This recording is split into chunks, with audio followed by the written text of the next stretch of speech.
Hi and welcome. My guest today was photographer Erwin Olaf's manager for 25 years and continues to work diligently to preserve his legacy.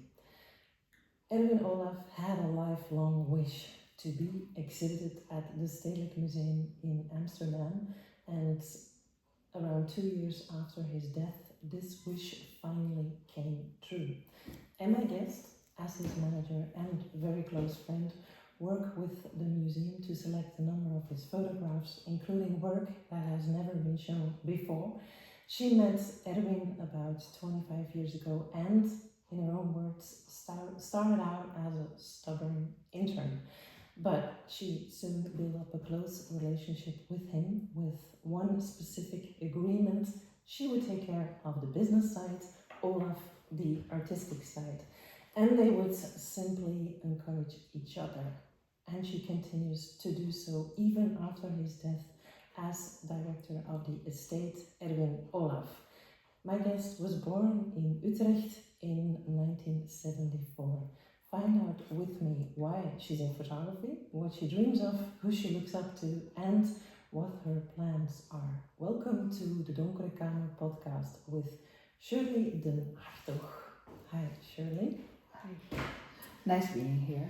Yeah, thank you for inviting me here in the studio of Erwin Olaf Estate in Amsterdam.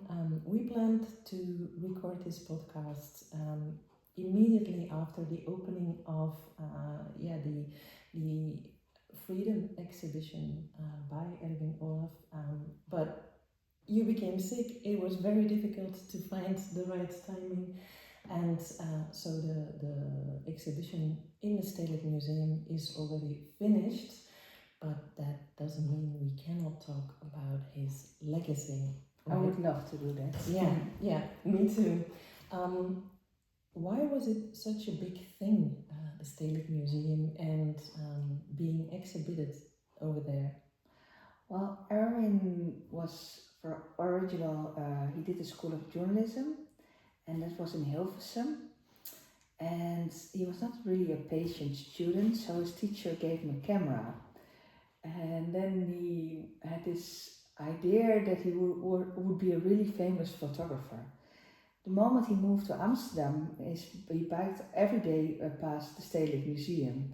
And then he thought, if I ever get famous, then this is the place. It was the avant-garde of the Dutch art. Yeah. So his dream, and in his mind, that would be the biggest cherry on the pie. Mm-hmm. And so he was working really hard. I met him in 1997, and he was already talking then about the Stedelijk Museum. Really? Yes, it was always in his mind, but it was also, the Stedelijk Museum had a policy and a curator, and I think it's the freedom of the museum to select who will be shown and who not. So I think it's how it works, and even he got recognition by the Rijksmuseum. They acquired his collection and all the other museums worldwide. His biggest dream was the Stedelijk Museum.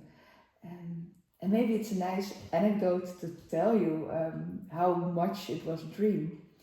Because when Erwin had lung emphysema, and so at the end he was really a long time in hospital, and he was only allowed 2 people in a room each day, and every day I could visit him. Mm.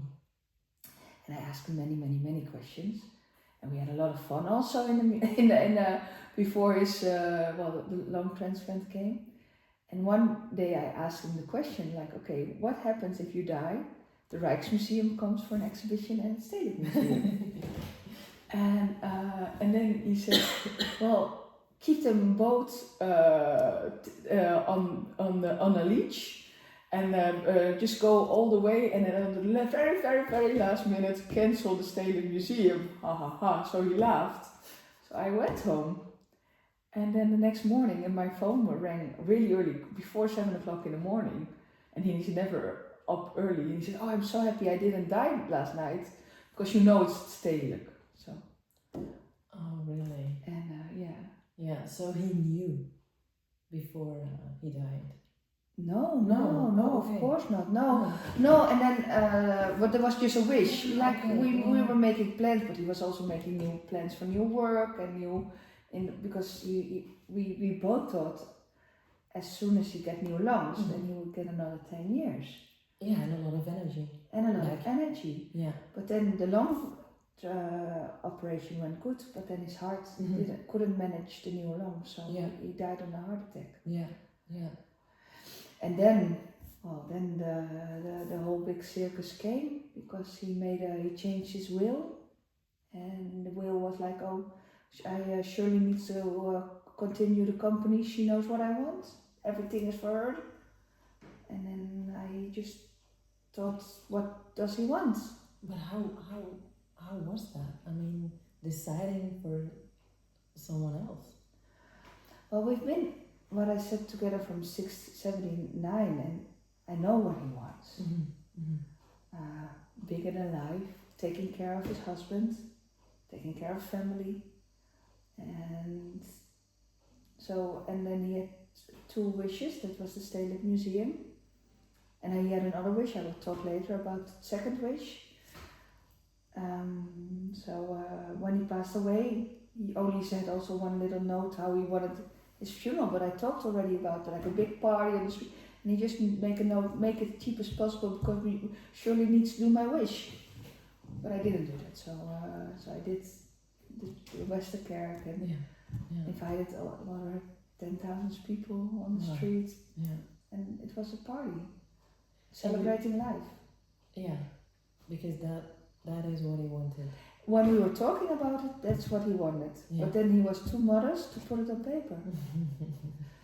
And then, of course, so the funeral was there. And then already in the church, I was looking for somebody because I invited everybody of the Stedelijk Museum, and I wanted to say in the church. Well, like, okay, this big dream, and I couldn't find the people. And you were in the midst of your own grief. I didn't grieve until later. I was producing. Oh, surely. No, but it's also good for grief. Everybody has a different way of grief. Yeah. And then I thought, and then everybody, like the network we have, was trying, I can contact you with the Stedelijk Museum. And then I thought, no, I need to ask the question myself. Yeah. So the director, which I really appreciated, 2 weeks after Erwin passed away, I had a meeting with the director. Already, and it was really good. He cleared this agenda. And I said, well, you know why I'm here? And he says, I don't have a clue. And I said, really? And I said, well, I'm going to ask you this question. No is also an answer, because what I just said is the freedom of a curator in a museum. But I said, I need to ask you this question. Do you want to do an exhibition? And then he gave 3 beautiful answers. First, he said, I have to be honest, I didn't know Erwin's work. But when he passed away, I read all the newspapers, and I did know his photography a little bit, but I didn't know that he was like a character that poor, rich, left wing, right wing, black, white. He has a lot of followers, and they were all in grief. Yeah. He said, so if I do an exhibition, it should be not only about the artist, but also about this person. Yeah. And the second point, he said, I need my staff to be okay with it, because it's not for a reason that we didn't do it. So, and I have also a company, so I really appreciate that he said that. Yeah. And the third one was really funny. He said Erwin was really mean about the museum. So if I'm going to do it, I make a wall of all Erwin's bad quotes of the Stedelijk Museum, and I really laughed. And then he said, he promised me to tell me within 7 weeks, and he called me in 7 weeks. He said, yes, we're going to do it. Yeah. So. And what did you feel when you got that phone call? I was so happy. And then I left for 1.5 months to write a plan, because what to do with the studio and how should I handle it, and so then this whole new chapter came to realize this. Well, I still have to earn money, and I earn not only an artist but also a voice. So how should I balance those two? Yeah. So I just want to circle back a moment to the exhibition Yeah. itself, which is called Freedom. Was that his title, or did you invented it, or the director, or how did you came up with Freedom? Well, this is so it took more than a year that we got a curator. No, he was not even a curator, a researcher, Charles Landvreugd, to curate the exhibition. So there was we only had 9 months to do it. Which is really short. It's really short. And then Charles Landvreugd came to the studio, and then he asked me like, what do you think should be the theme of the exhibition? And I said, well, personal freedom, of course. He says, okay, we have the title Freedom. And then I got really annoyed, like, this easy? And then we went into a process which at the time I didn't understand, and it got me really annoyed. But throughout the process, I'm super grateful on the way me, Charles Landvreugd and Marcel Schoonmeijer could work together on the content. Because it was not classical curating. No. But you did want to show almost chronologically what Erwin had been doing. No, not at all. No. So the process, Charles Landvreugd is a researcher. So I didn't know that he was using a tactique on the studio. So he came to me and he asked me, what are Erwin's motivations to make his art? So then I said, well, I'm not the only one who should answer you this. So I brought the whole team and we started brainstorming with Charles Landvreugd, and then it came like power, climate, big mountain, now you call it activism, skin. So we came on all these themes. And then Charles said, well, then I make these teams to 13 subjects. And then the 13 subjects, and then he said, which works are it? I said, well, what is your job? What are you doing? Well, he just canalized us. And so we have this big church in Amsterdam. And so we put all boards up till the ceiling with the themes. And I said, everybody choose the works and put them under the themes. And which was really beautiful. And then also his family came and friends, but also old assistants from the 80s. And what happened there was the most, for me, because I was away 1 week and I came back, and there were new Erwin's photojournalistic work. It was also new to me when I saw it at the Stedelijk. I didn't know. No, and I knew a little bit, and he put during life A, B, and C selections, and he put 42,000 negatives of his 80s journalistic in a selection that I could show. And the A. There were B, so the B selection. Yeah. And those people, the old assistants, put those journalist work on the teams. And then every team, he already shot in the 80s. So this was when you do a movie, you do or a book, you do an introduction. This is where all the themes come back. So movement, skin, activism. So we built up this exhibition throughout these themes. Yeah. So it was not chronological, not at all. No. And then the projects got shuffled in these different themes. Yes. So you could combine a project of the 90s with a project of exactly after 2000. Exactly. And how did the audience react? Do you have a clue? Well, now I'm gonna brag, there were 375,000 visitors. Wow, really? And they gave a 9.3 as ranking. They never had it. And wow, that's a lot. And they never had such a diverse audience in the Stedelijk Museum. So people were crying. So there was the beveiliging, how do you say, the people that the guards. The guards. They came one day to me. The head guard, he said, I have an idea, Shirley. I need to say this to the director. Can we do this exhibition every 5 years? Because we guards never saw so much emotions in our museum. Wow. So That's I think amazing. it says a lot. Yeah, that was also at the opening with thousands of people, a very, very diverse audience. Yeah. That was also, strange to me to see that at the Stedelijk. Was that who Erwin was? Like, so diverse? Yes, that's. I think Erwin loves to talk and to be connected with everybody. And it doesn't matter, he could go to the museum and come back and he says, oh, I met this cleaning lady who was working and she was from Bolivia. Do you know what? And what did you see? He said, oh, what did I see? And he was always. He talked to everyone. Yeah, but that was his inspiration. Yeah. That is the inspiration of his work, people. And the news. But that's the. And I think I could not even. When Erwin got married, it was so nice. So we went on the bike with Kevin, his husband. And it was like Kevin, he's from Rotterdam.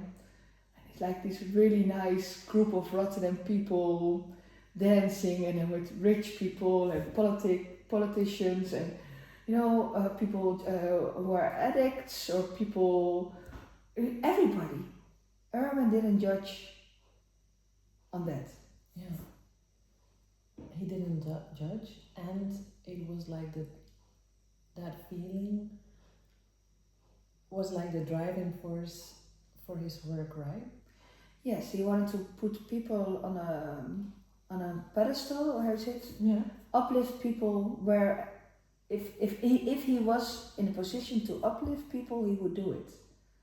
Even if he had an opening or a book, he always thanked people who are building, who were behind the camera. Yeah. So he was always sharing the credits. Yeah. In everything he did. Was that also inside the company where we are right now in the studio with the people he worked with? Yes. That saying, he was also a perfectionist, so you do have to deliver. Yeah. So we have a huge range of people who is working here, but you need to deliver. And if you don't deliver, then he's not angry, but then it just stops. Yeah, so the standard was high. Super high. Yeah, also for you? He never he didn't know what I was doing. Why do you say that? No, because I do everything abroad. He never knew what an artwork costs. He never knew which galleries I signed a contract with. I go first to the museums, and then when I said, this is good, this is what we're going to do, and then it's trust. Yeah. And I think it happened only 1 or 2 times that he said, well, are you sure you want to work with this person? And then he was right. So, and then, so we left a lot of freedom to each other. Yeah, yeah. Trust, freedom, confidence, but also I guess that maybe Erwin wasn't interested in knowing all these practical, entrepreneurial, financial details. I wish that was the case. No, it's differently. In a world of art, and I think everybody has their own agenda. Mm-hmm. And Erwin is an emotional person. So if you feel agendas of people, and of course a gallery owner has more artists, so you feel that you're maybe the fourth choice, or maybe they like the older work and not the new work, or they say, oh, you're too expensive, you're too cheap. If you filter out all that kind of layers, mm-hmm. and you only present the layer, this person really wants to work with you, you can be nice with everybody. Yeah. And also, if you like, he didn't know if somebody comes in the studio, if it's a private portrait and I say they pay 20,000, or it's a volunteer because I give it away for auction. So you treat everybody then the same. Yeah, so actually it was a kind of protecting him by Yes. not knowing it. Yeah, I think a lot of artists will be much happier if they have this layer in between. Yeah. Because art is personal, and it's not nice if you go to a gallery and they say, well, I love the work from 2000, but what you're now doing I don't like, I just want to show. it's hurtful. Yeah, And- definitely. So actually, if I summarize it, thanks to you, he could be the artist we all knew. Together. Yeah, I know. Yes. Yeah, and I also, and I think there's another subject to it. We never, as we also worked in the commercial industry, and I paid his salary always, and he never wanted more money, so he had this whole same salary his whole So life. you were his bank. Yeah, but he didn't ask for never more, and it's a really modest salary, and everything we save. So when he made a project, it was with money we saved. Yeah. So, and then if the project failed, he can just throw it away without feeling guilty. So you give freedom. You create. never argued about that. I had three arguments, I think, in total with him. In 25 years. Yeah. Well, a little bit more, from 28 years. 28 years. Yeah. Okay. And one was that a gallery, we were blindsided by like these big galleries, and then they just said, okay, I love this work, so we're going to print it in another size, new edition. And they said, everybody's doing it. So I did research, and I found out that some artists then say yes. And then I said, if we're going to do it, I'm going to stop. And then first he said, but everybody's doing it. I said, no. But then look at the career afterwards. You're gone. And then he said, you're right. But it was sometimes principles. So that's one of the... Yeah. And the other argument we had is that sometimes people who he loved, he protected so much that sometimes you keep people too long in your family, your working family. Yeah. And then sometimes you just have to say goodbye to people. Yeah. And that was difficult for him. He couldn't do it. No. So No. you had to do it. Well, at the end, then he did it at the end. But it took a long time because he always thought it will get better. Yeah. Second chances. Third chance, for 100 chance. So, but that were the main things. Yeah. But that in all the time. So. Yeah. In my introduction, I also said that you were his very close friend. I don't know best friend, but very close friend. That is kind of special, right? That you can be business partners, but also being very close to each other's heart. Yeah. Well, if you work so intense like we did, and we were always honest to each other. It grows. So at the beginning, of course, we were not like that. But like after you travel so much and you know each other so good. So we always make this joke, we will never go on holiday together. And at the end we did. And which was so uncomfortable. We were in a house together with other colleagues in Mallorca. And I felt really nervous the whole time. And then he said, stop being nervous, it's just nice. I said, yeah, but it's strange. Yeah. So it was really deep, but with this last boundaries. Yeah. And where is Erwin right now? Because I mean, you dive deep into a new chapter. You're still inside his work all the time, but where is he now for you? Can you tap in his head, his decision making?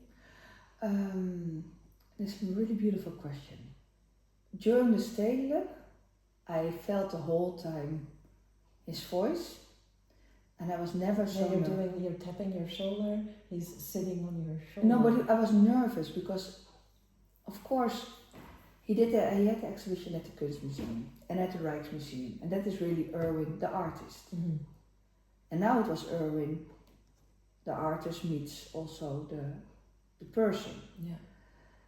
And then I thought, do he want to go into the history books as this dual function? And then we had a preview, and then his husband was there, and his family, and Hans van Manen, his big mentor. And then they said, yes, he would have loved this, but he would never do this when he would be here. So that was really nerve-wracking. And now, so this was the first big assignment, and he put another in his wheel, that me and his husband are responsible to keep his legacy organized and open for the future. Well, thank you, Erwin. But so now I finished the Stedelijk, and now I'm working on a big project doing the Catalogue Resumé, archiving, digitalizing. Because that, sorry to interrupt, because that wasn't done yet? No. Of course he has his core work that is of course digitalized, but we have 42,000 only negatives from the 80s. We have 1,000 posters of theater posters. What should I do with it? So now I'm trying to get funding, from the government and with the museums, and I'm gonna, the coming 2 years, I'm gonna digitize everything and then bring it to the museums. Like we have a whole archive of Erwin portraying Dutch designers for 40 years. Wow. Maybe the design museum. So if nobody takes it, then I think to open it up. Get a Catalogue Resumé that it's open for the next generation to see also his commercial work, and then my job is finished, I think. But how do you find, because you were talking about the Stedelijk and how it was actually sitting on your shoulder and you're asking permission in some kind of way, but how is he here on a daily basis helping you? I think he's been so supportive of me already all my life that I trust that I'm doing the right thing. I think he gave me the trust during life. Yeah. And all the big decisions I make, I never do alone. So, for example, now we do now the archiving, so we've and there are really specific images what were really okay to do in the 80s and the 90s, like families, they're portraiting the children, they asked the children to be nude. I also wanted to have portraits of my children nude because I think it's the most beautiful thing. And now we have like Sally Mann as well. Yes, and getting a lot of criticism today. Yes, but then I have these people, they work for me, they want it from Egypt, and they see this work and they are shocked. And now we have this whole thing about the ethical part of archiving. So who is to decide to keep or not to keep? Because it's it's a good question. Yes, so now I'm doing a big symposium and I'm inviting the people from the museum, but also his family and his husband and old models. And I think we should decide together what will be the standard of the archiving. Yeah. And I think you have to be loyal to your history, but you have to also be loyal to the models that are in the pictures. And so and being loyal to the artist. Yes, not here anymore. Exactly. So then it's a gesams. Yeah. And so every time when I come to like how we built up the exhibition, I try. No, I include. I'm not trying. I include everybody to hear the voice. And when Erwin was there, I decided everything myself. Now is Erwin not here. Now I decide everything with the group. So actually your decision making changed. Yes, it's more of a collaborative format. Yes, which is new for me. Yeah. And sometimes super annoying because then we have to do more talks and more biography. Yeah. And I have a foundation and then we have a board of it, and which is new. But I think it's needed, or else it should be about Erwin. Yeah. And not about me, it's about Erwin. But it suits you also as a person? I'm working on it. I go way too fast. And sorry, I take a sip. Of course.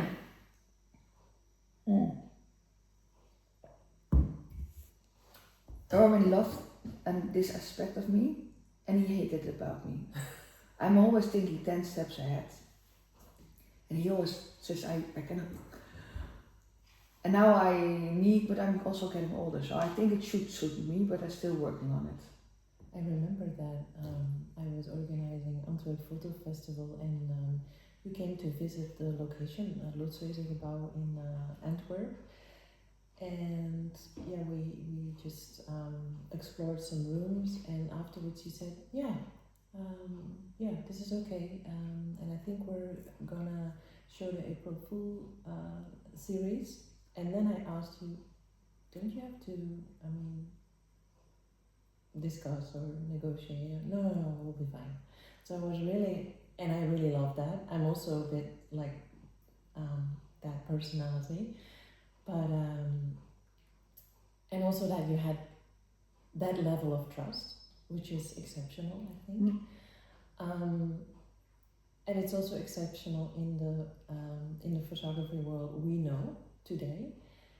And now you have to turn 180 degrees. Yeah. But I'm thankful for that. Yeah. I remember that in Antwerp, but because it was really an alternative space. Yeah. So the lighting was, it was not perfect. No. I may say that. Of course, yeah. But then I thought the thematic is more important than the building or the light. Yeah. And then if I explain this to Erwin, maybe once in 100 times he doesn't agree, but most of the time then he trusts it. Yeah. And I also had Vincent Mensel on the podcast. He's a Rotterdam-based photographer, and he told me that you didn't have one pair of eyes, but 2 pair of eyes to manage everything in the business, but also manage everything around Erwin. So not only the business side, but also like in a circle. That's how he explained it to me. That he said, yeah, you were his buffer. You were irreplaceable. Oh, that's sweet. It's been, he's a really nice. Yeah, he's a really nice guy. But yeah, I can. Yeah. Well, do you relate to that? So yes. 2 pair of eyes as well. I think that's when the friendship comes in, because if you become sick, and he knew already, when I came to the studio at night, he just got a plugged nose.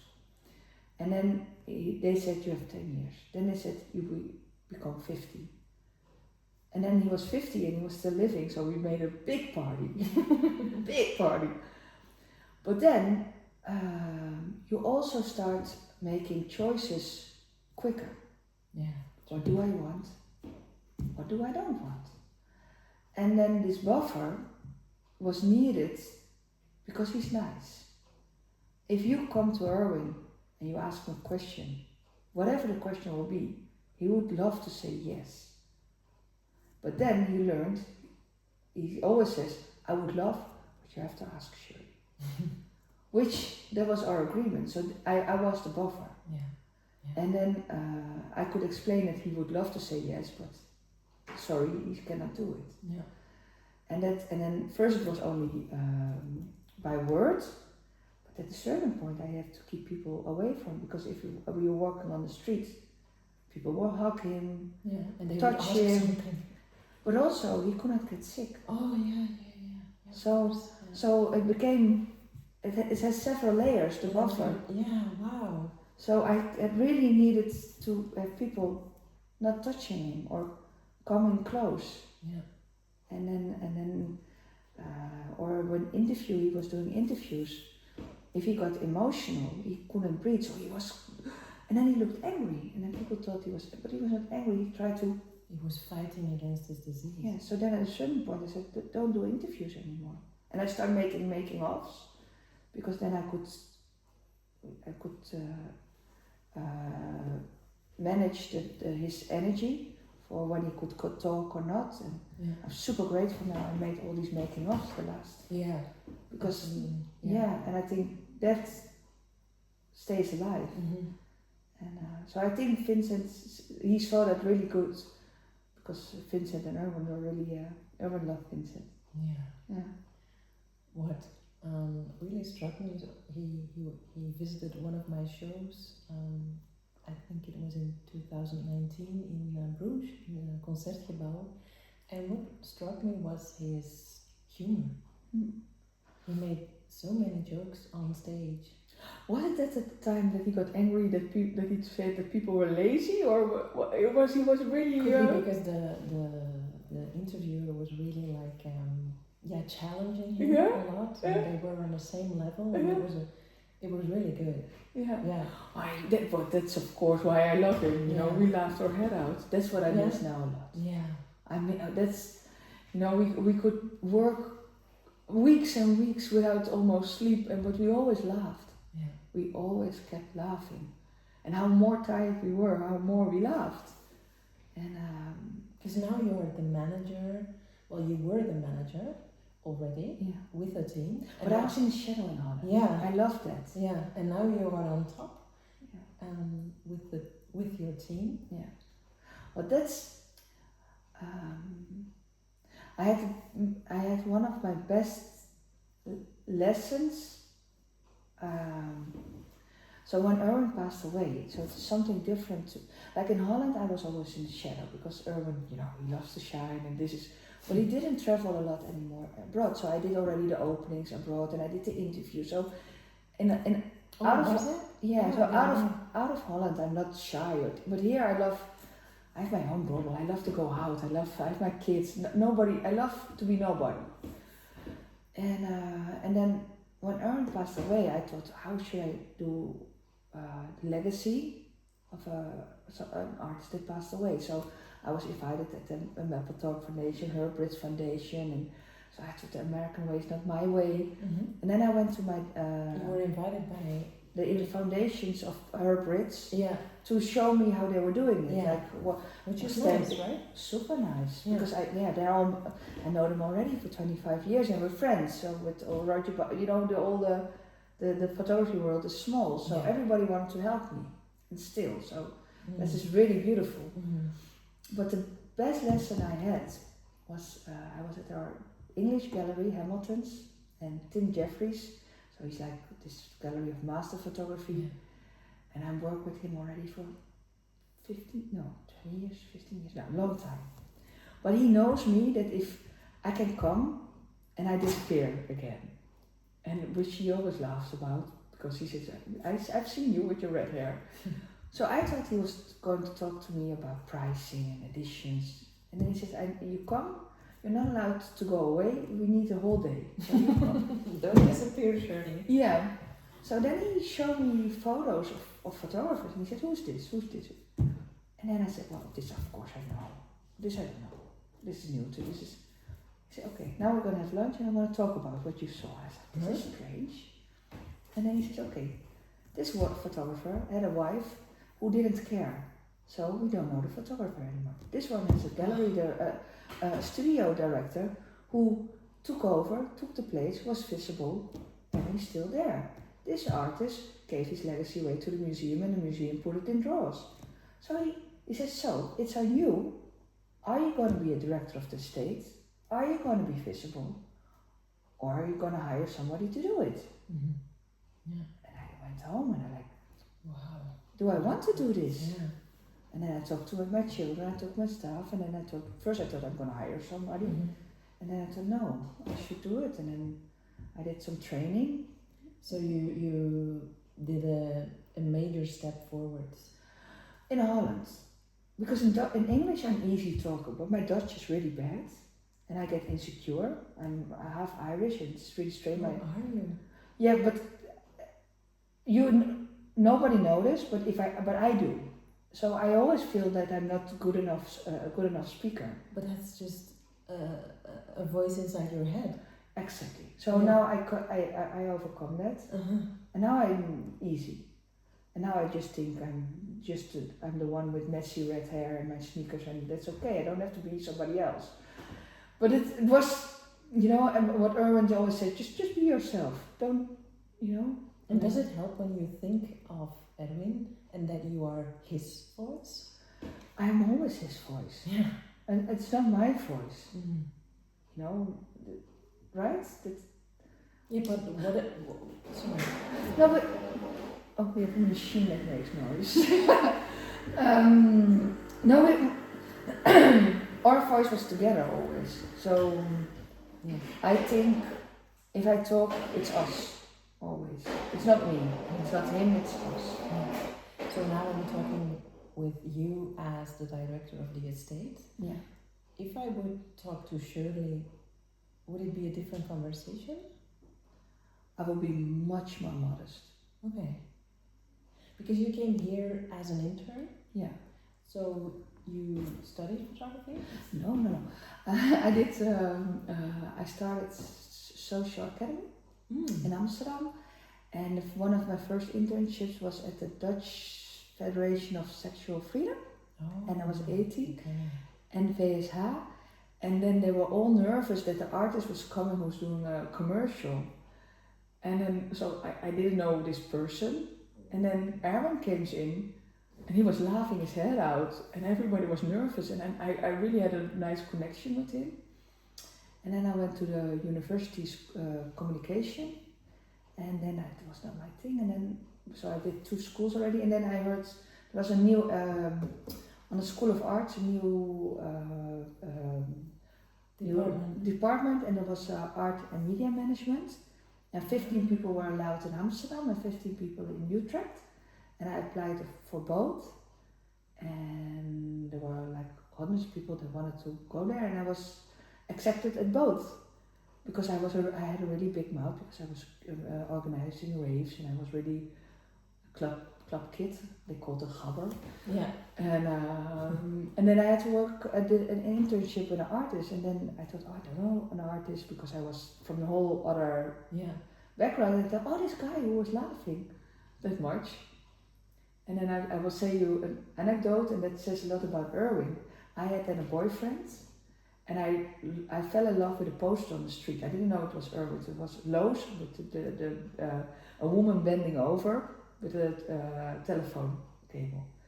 And my boyfriend wanted to impress me, so he found out that Erwin was the photographer. It was before I did the internship. And he just rang the bell. He said, oh, I'm going on a date with a girl, and she loves that photo. He just gave the poster to him. He said, oh, I hope you will have a good romance. He said that was before that, which is really sweet. And so then I started as an intern. And then so you were really attracted by the social component of his art, not that much in photography. No. Not at all. And then I came, and then I saw a man that he was doing more commercial work than being an artist, and then I was of the School of Art, so I had a big mouth, like, oh, you need a manager because you have to be an artist, and you have to do this and that, and I put it in a paper, and I never thought he would read it, because that was an assignment from school. Yeah.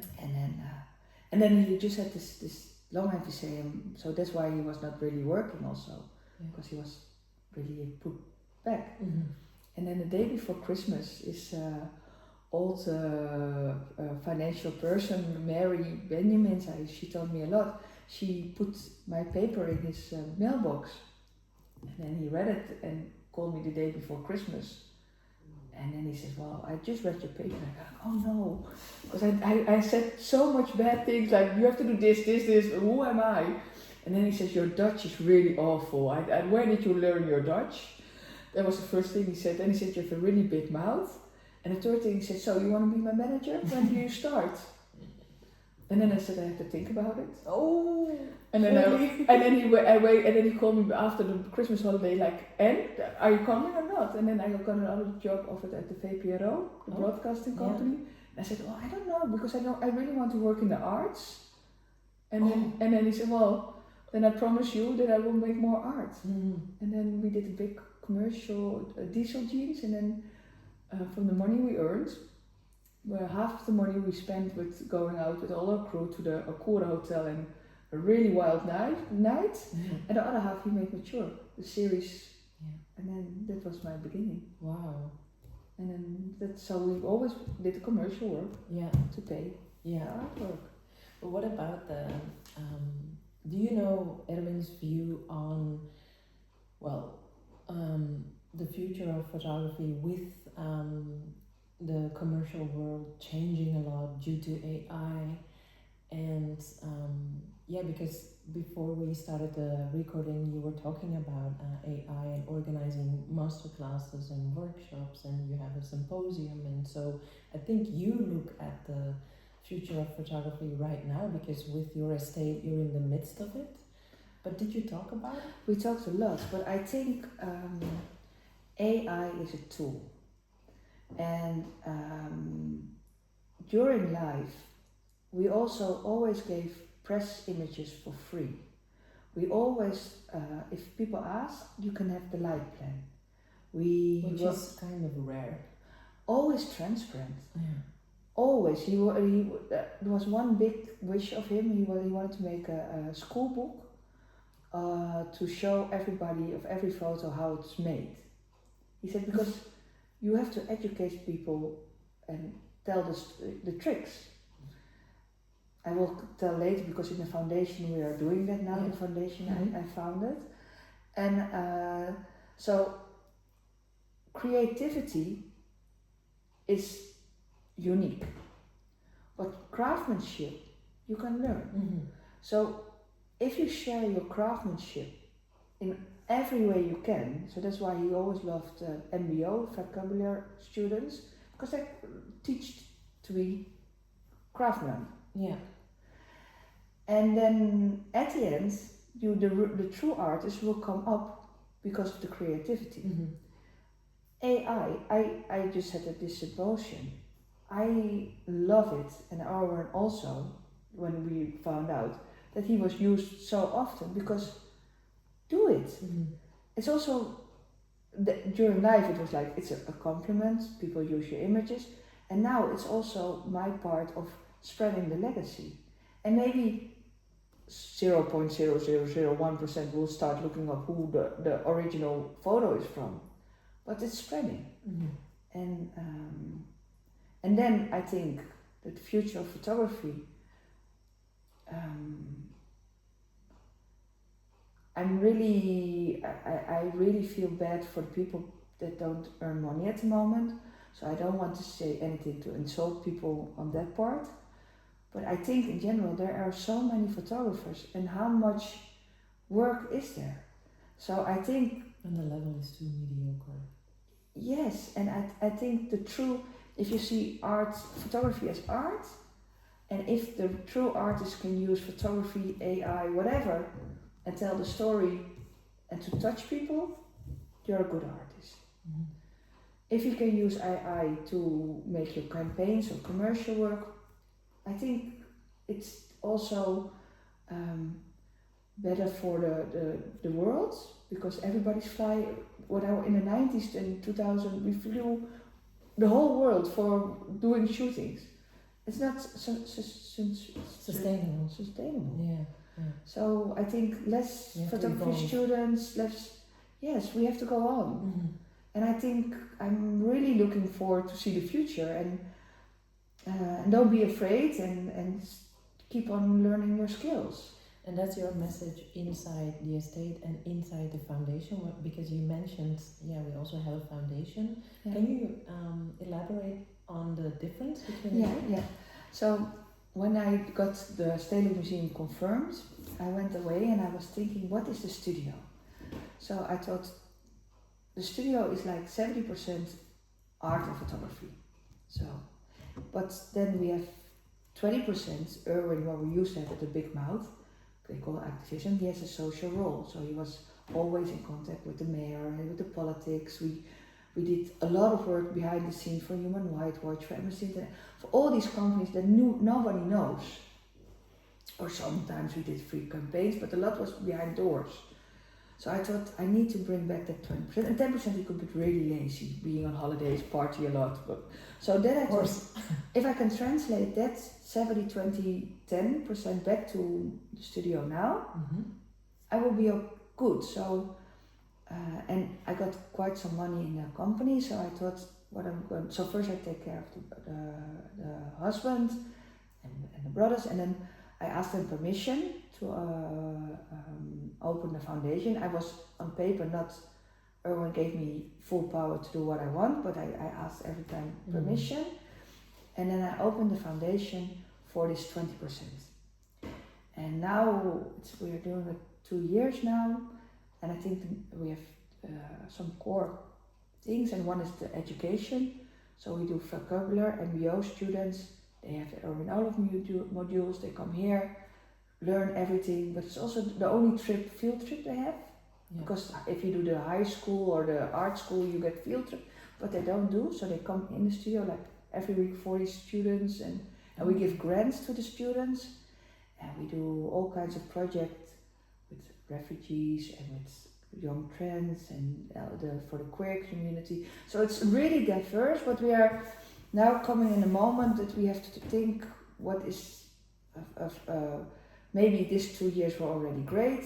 Are we going to do another 2 years? Because now we have this big project of the Catalogue Resumé. So that's also a social project, because it's going to be a public document and it's given to the museums. Yeah. So we are now... So every 2 years you ask yourself that question again. Yes. So it's not limitless. No. That's also what I did with Erwin. We always had a plan for 6 months, 2 years, 5 years in the future. Yeah. So, and I need, and now I paid everything from the studio, and but now of course I don't know what the future will be. So now I'm asking help for the government and the institutions. Yeah. And if it works, it will be great. If it doesn't work, I think we made already a beautiful Stedelijk Museum, and then I will do it, but then small. Yeah. So let's see how it will go. And you reach out to find also private funding? There are private funders that would love to come in, and now I'm still, so we have a founding circle that helps us to... Like Friends of, and they help us to structure, also to see if the Foundation Erwin Olaf, I don't want to be in competition with the COC or like the queer rights organizations. And so I think publicly seen, I would, I don't know, we're thinking about what is the extra we can add to society. Yeah. And are you still selling artwork? Yes. There's still editions available. Yeah. And Erwin was during life, he signed all prints, and we were, because we know he was sick. Yeah, of course. Yeah. So, and that's what he gave me to work with. Yeah. So, and that is inside the estate. That's the estate. Yes. But that's really, and the money I earned there, and of course I have to pay my staff, and everything what's left over I put in the foundation. Yeah. Okay. So that's how. That's a structure. Yeah. So that we don't. And if that goes well, maybe I can do the foundation 10 years. Yeah. If it doesn't, because it's an other audience I have now. Yeah. Like now we did the vintage prints on TEFAF, and the Financial Times and the New York Times did a huge article on the vintage of Erwin, which you couldn't predict. No. Because when is something vintage, when not, so it's new rules. Yeah. We were already talking about his international audience, and the exhibition was only in the Stedelijk. What about any traveling plans? Well, I don't know if the story that was told in Amsterdam is a story you can only understand if you feel and know or history. Okay. And the person. You think so? I'm still in the middle of this process. So of course I do exhibitions already here. I just opened one in Berlin. We're gonna open one. But different ones. Different ones. Yeah, more themed. Yes. Yeah. Yes. And now, because I had my head in the Stedelijk for a long time, so my original job is to travel a lot and coordinate this. So I didn't do it for 1 year. But now I'm back again on this trip, so I'm talking to an institution in New York and in Korea. So now, after I get my fundings for my plan for Catalogue Raisonné, I'm going back on that part. Yeah, you cannot do everything. No, or else you do everything half. And then I need to focus on Erwin's dream. That's what I open up his a legacy for public, so I need to do that. That's more important now. Mm-hmm. But it's nice to see that there's like every week there's a new gallery in my mailbox that wants to work with Erwin. There are group shows, but I now say to everybody no because I don't have the time to. No, but are you? You were already a very busy lady, but it seems that you are even more busy. I will always be busy. That's me. But are you No. doing this all by yourself? I know you have a team, No. but are you delegating? Of course, Yeah. but not the main, not the headlines. Mm-hmm. Because I can think of the plans, but I will never write it because I'm touch bad. But I know what has to be in the plan. You know, that's the.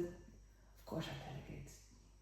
I have a director of my foundation. Okay. She's great, and then I have still Piotr and Farid and Piek. They worked already also with Erwin 25 years. Yeah, she told me. Yeah. So I Piek, I offered the job as head education of the foundation. So she's back, and so I maybe I should explain then when Erwin passed away. I didn't know what to do, and then I just asked the people who were close to him, what can I do to help you with your grief? Oh, really? So Piek said she wants to do something with education, and Ibler friend said I want to make a magazine, so I made the Erwin Olaf magazine. Yeah, you did. And then another friend said I would love to go. Erwin was really big on inclusivity, so can I do trainings for the foundation? And so everybody gave me input, and that's how I did it. So and Piotr said I would love to make exhibitions but protect Erwin his preciseness. So Yeah. Everybody had another request, and Mm-hmm. I combined them. Yeah. So no, I'm not doing it myself. I'm only giving tools for them also to do what they asked. Yeah. So And you never wake up at night in doubt, and then you think, okay, I need to have this connection with Erwin right now. no, yeah, well, I think he will be angry with me sometimes. Really? Yeah, because he always say that the 10% that The party. yeah, or I rest and party. Yeah. I do the party, I forget to rest. I love to party. But it's my way of getting clear in my head. And then at a certain point I thought maybe I should take a year off or a half year off. But now I still have this space. I have to leave the space because they raised their rent really high. But now I could stay now for another 2.5 years to finish the project, which is good because then I have an end goal. Yeah. And then, but he will be angry, but he will, I think, also really happy that it will be done. But I hope. And do you still have to discuss issues with his husband? I always do, because I want to keep him connected. He's a super sweetheart, but he has another interest. So that's why Erwin loved him. You know, Erwin could say, oh, and this in the world politics and this exhibition, and then he could say, yeah, and what are we eating tonight? So like now I took my whole staff to Berlin for the opening this weekend. So it was and then he came, and then we have a nice time, and then but then the ambassador was there, and then he wants to meet the husband, and then he said, well, it's not needed for him. He just want to be there as Kevin, not as the husband. So it's he's a really, really sweet man. So that's our connection. Yeah. And besides Erwin's wishes and dreams that you are chasing right now, do you have your own wishes inside the estate or the foundation or even beyond?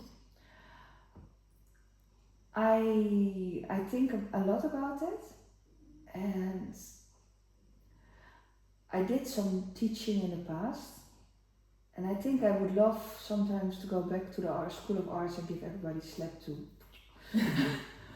Maybe I would do that again. You know, I would love to coach people, mentor. I think with the mentoring I love. I did it a lot with a lot of photographers. And now I don't have the time anymore for it. You mean you did when you were working with Erwin, yeah, always. Because a lot of photographers came by. Yeah, and you, artists. And you supported them. Yeah, and then I helped them with a book or the gallery of when there's fights or contracts or just motivate people to start working. Yeah. Because how many people don't know anymore?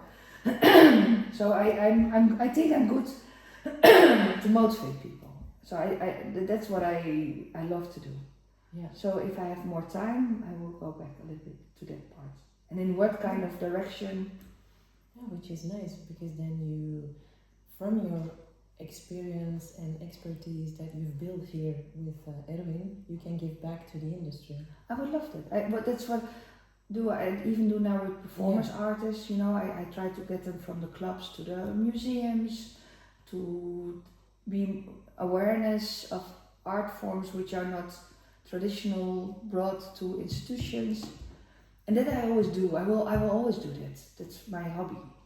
But maybe there is something I could expand. I got some jobs offered already, and then I go like, oh no, this is way too early. Yeah, because I mean, this is also like never ending, right?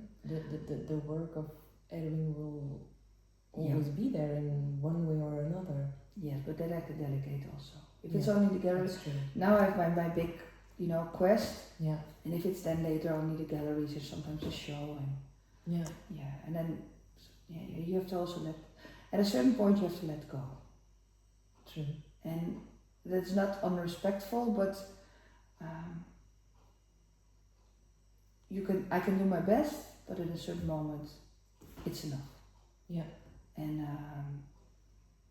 And what I said before, now I'm doing this big project. If it doesn't work, I need to try, and if I don't get the whole thing with money or the whole thing arranged for the Catalogue Resumé, I tried and I do it small and I will also do it. So I will not be frustrated or if I did my best, so I'm doing my best. Yeah, you are more than doing your best. One quick question about this Catalogue Resumé. How is it more than an archive? You go deeper in the material. So an archive are just the images. And now I have the drawings, the letters, the photos, everything. So one photo has 14 layers underneath it. So if you open the Catalogue Resumé and which collections they are and what museums talk and what's written about it, then you have an educational part. And an archive, Education again. Yes, because it's nice that for young artists to see, or who are interested, that it's not only an image, but it's in which time, and Erwin's inspiration is from the news. So what's the article, and what is the drawing, what is the mood board, what is the effect in some countries, why some work got banned in China and another same image is on the cover of the New York Times. So it's nice to, if it works, to tell those stories. And that's a lot of work. And that's only digital? I think to make a book out of it, I cannot make it in a time. I'm talking to the institutions now, who's going to be my partner. And if I have to leave the space, I will give the whole system and the material. And what they do with it, maybe somebody in 10 years will say, oh, I will do a book form. But it's not for me to decide. I think the future will let us know the importance of Erwin. So if it's, now maybe we think it's very important, maybe in 20 years it's what, or maybe in 20 years it's still important. I don't know the future. I think you trust the process. Yes, because now I was at the exhibition at Van der Elske and I really enjoyed. And I enjoyed to see not the photos were of course great, but there was also the magazines. Mm-hmm. And I love to see the context of the photos more than the photos. And that's and his work is still alive and kicking. because there's somebody who, do you know the story I told of what I learned in my gallery in Hamilton? Mm-hmm. There's somebody behind. behind. Yeah. And he also had a show in Stedelijk. yes. At Van der Elske. Yes. So the future will tell that story. It's not for me to tell. No. To wrap up, Shirley, how do you find peace of mind? Because you're so busy all the time. But what's your peace of mind? Now you're gonna laugh. And I have sometimes really problem with it. But I go then to an opening in Berlin and I go to the Bergheim and dance. Really? Then I relax. When you dance? I dance and then I am with people, strangers, the Zout der Adem, the salt der earth, the people that are off. You know, I go to places and then there are young, old, queer, handicapped, extravagant, and me. Yeah. And I love it. And then I get so much peace in my mind. It's my way. It's always been. That's very special. Why is that? Did you grow up in a very extraordinary family? Or? No, I moved 10 times when I was young. Yeah. and I always connected to the kind of outlaws. Yes, always. Yeah. I love them. Yeah. And Erwin also. Yeah. And I think that's our... But why do you love them? What do they give you? I love people. I can go to places and I just sit and look and see people super happy. Now maybe like this weekend I was just sitting and there was a girl, handicapped girl, she was in the Bergheim and she was so happy. And nobody looked at her as a handicapped person. Mm-hmm. They just loved that she was there. And then this gives me so much joy.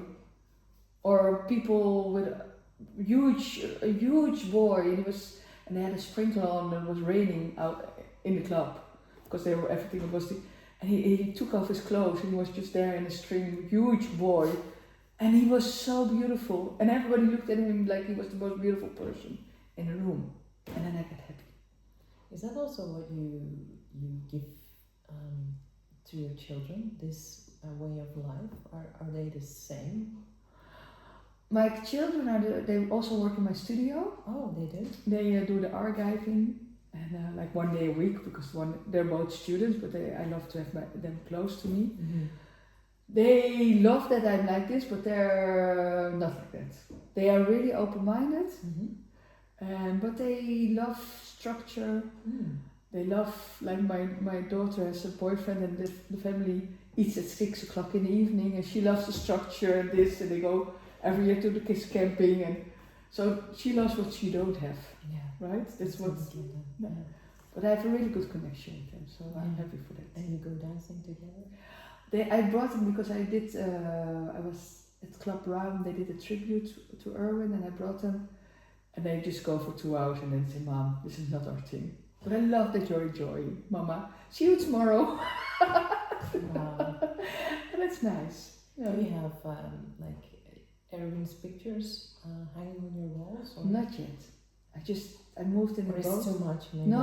I really am gonna do it, but I just moved to a boathouse. Not that many walls. Exactly. Yeah. So do you have a favorite series or project, or is that too difficult? I would love to have Tamed and Anger, because that's for me the whole essence of art. Yeah. Do you speak out or not, and what do you do with it? Yeah. So, but it's a heavy work to have it. And I have 2 photos of Erwin, of my children. So he portrayed them as a gift when I become partner of the studio. Wow. So you didn't know? No. Oh. So then I got these 2 as a gift. And one of his self-portraits, or is that too much? Oh, that's Stained in Anger. Oh yeah, of course. Yeah. Yeah. No, I can watch. I can look at it. So Yeah. it's no problem. Thank you so much, Shirley, for your open, inspiring conversation and thoughts on the work of Erwin. Well, I was happy to do it. Thank you. And thank you also to you, listener, for your, listening up until here and for your fine comments on the podcast, which is much appreciated. Do you want even more input? Then I would say join our online masterclasses with international top experts in the photography field. Our next one is a class with Iranian documentary photographer Ebrahim Alipour. This class was planned to happen in January, but due to the difficult situation in Iran, we needed to reschedule it to August 27 at 4 p.m. And Ibrahim will talk about how you can plan your project without budget, without access, and without a network, because he did it himself, and he won a WordPress Photo Award last year with his series. You can join us live or buy the replay for a small additional fee. You can find all information at donkerekamer.com/masterclasses. You'll find the link in the show notes of this episode alongside all the details of the Erwin Olaf Estate and Foundation. So this was it. Until next time.